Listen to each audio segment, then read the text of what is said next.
we are off to Boise. And I know, you know, how difficult road trips are. Boise's a very good team, smarting off a game they let get away from them at Vegas, where they led by 11 with 3:24 to go. And I anticipate we'll have another one like we've had with them, probably 5 out of the 6 games we've played with them, right down to the wire, with either team having a chance to win.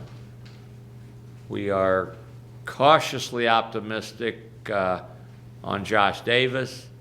He still hasn't done any contact stuff.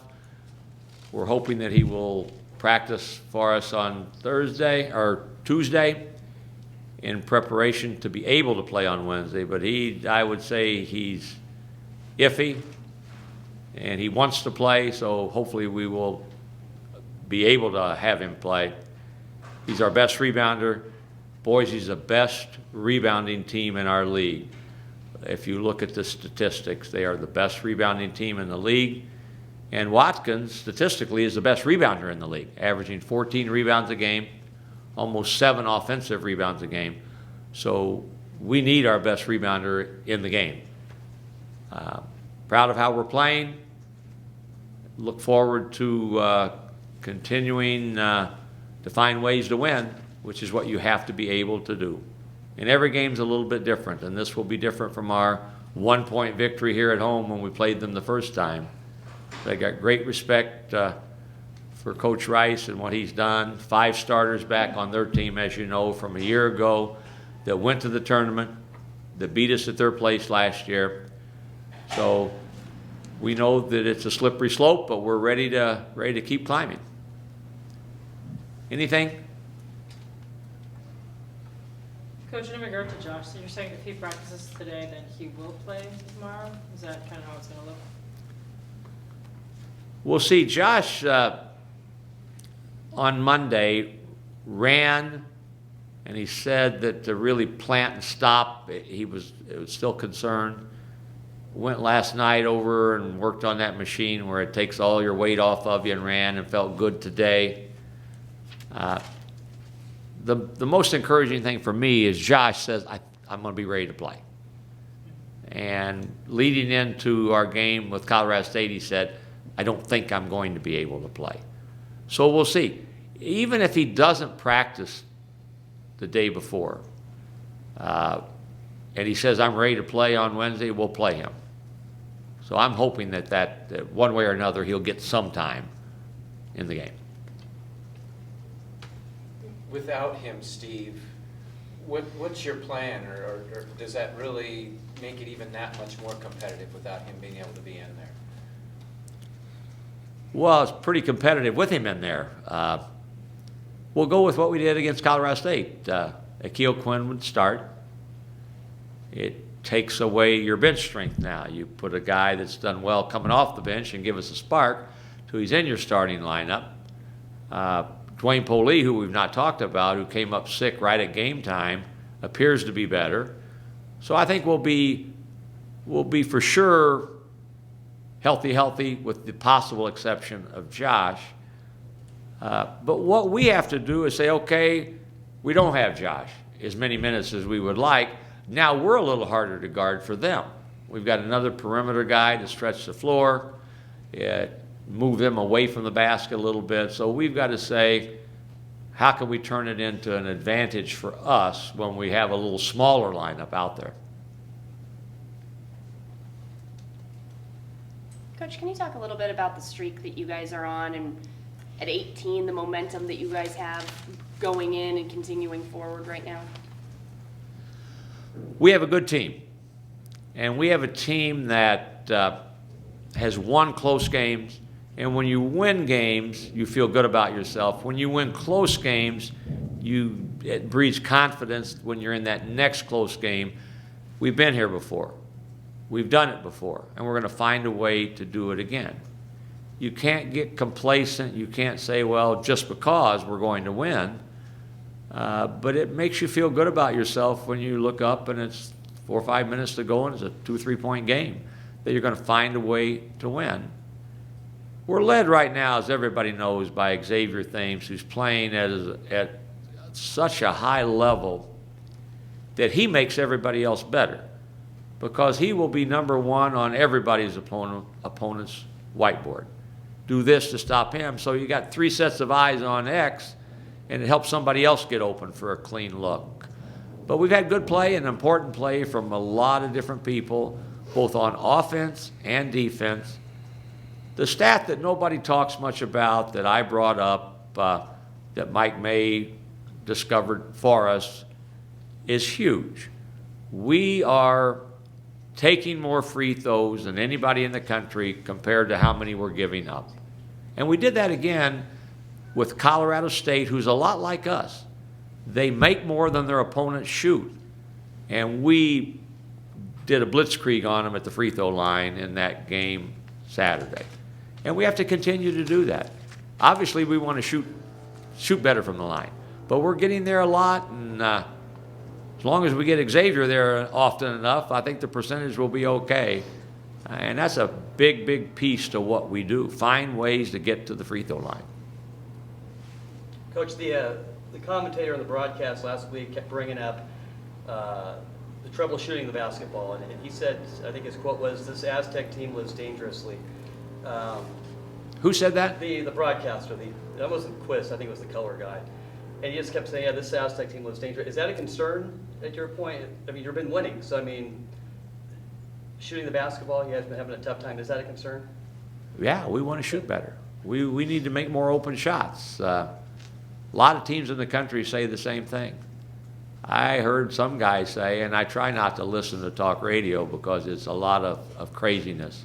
Somebody said they have NCAA offense or NCAA defense and NIT offense. And I think these are people that like to talk, that want to say things that will draw attention.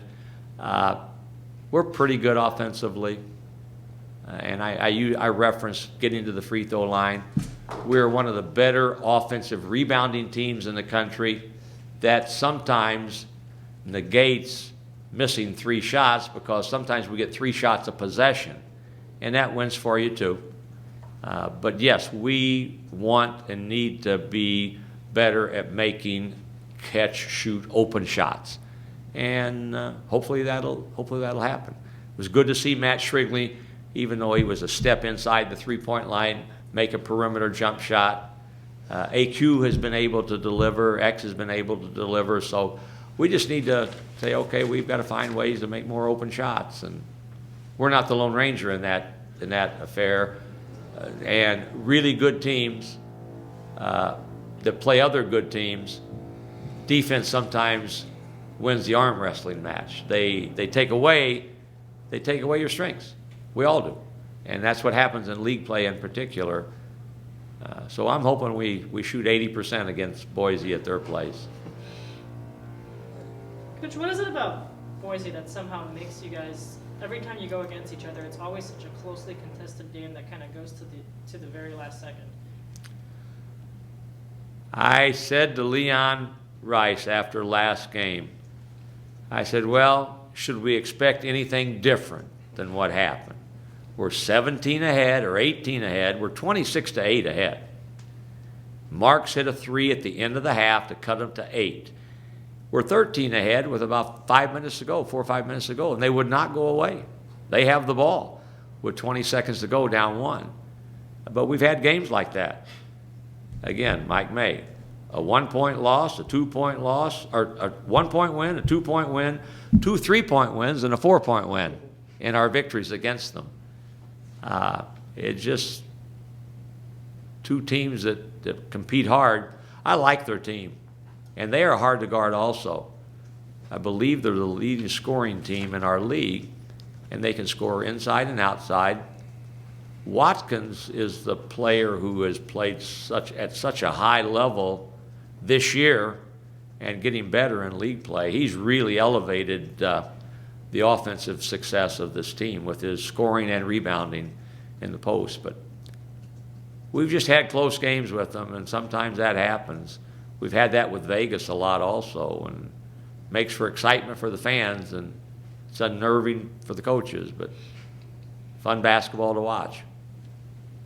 Steve, depending on if Josh can play and how many minutes he might be able to, is James Johnson capable of doing what he did the other night against a team like Boise? I forgot to mention James Johnson, and that's a good question and a good point to elaborate on. James has had limited minutes, and especially if you look at league play, most games DNP, coach's decision. And he came in, played 15 minutes, and did a good job. He's big and strong, and he runs, and he defends well. But he got 3 points for us, I think, and more than held his own when he came in when Skyler had to go out. So that gives me confidence and James confidence that, hey, if I get a chance, he's saying, I'll be able to perform the way I did, and it's making me think, if and when he gets a chance, we expect him to play that way. So I would say yes, especially if Josh's minutes are limited. That would mean that we're going to need to use James, and he's going to need to play well. Anything else for me? Oh, Coach, you guys played Cal State San Marcos to begin the year. They're now #1 in NAIA. Any thoughts on that team? They have good players, and when they've come over and played each of the last 2 years, they have Division I players. In fact, they are Division I players, many of them, who Division I and played someplace else, and now they're there finishing their careers. Jimmy's done a wonderful job, and you can tell the kids love to play for him. They play really hard, and he gives them freedom to play, yet he has firm control over what they're doing, and I'm impressed with how they're playing, and I'm happy for them. Thank you. Yeah. Anything else? One other thing, I know you stop at 20 wins. You're on the cusp of another 20-win season. What do those numbers mean to the program, especially now that you've had a number of them in a row? 20 used to be the magic number. Boy, you got a good team if you win 20 games. I don't know that any of us really use that as a standard bearer, but to some degree, everybody says this is our 6th, 7th, 20-win season in a row. I think what it does, it validates the fact that we have a program. It validates the fact that we continue to get good players. It doesn't matter whether you have them all returning or none returning. This is a group of guys that are prepared to play, and they are capable of playing in the league that we're in and the schedule we have, and that attracts the next group of players. When you win, everybody wants to take a look at you, and when you win in the environment we're winning in, very few can say we're winning all these games, but also come and look at what we have as a crowd that are here for you. I look at games all over the country, and I see teams that have got really good programs playing huge games, and you see the building 3/4 filled and sometimes not that much. So it's neat to see, and winning obviously helps create that. So we're hoping we can get 20 and then move on beyond that for sure. 30 would be nicer, right? 30 would be nice, yes, I would say that. Not many people in America get 30 wins, and we've had it one time in my tenure here. Be nice to have it again. That's a long way off getting 30.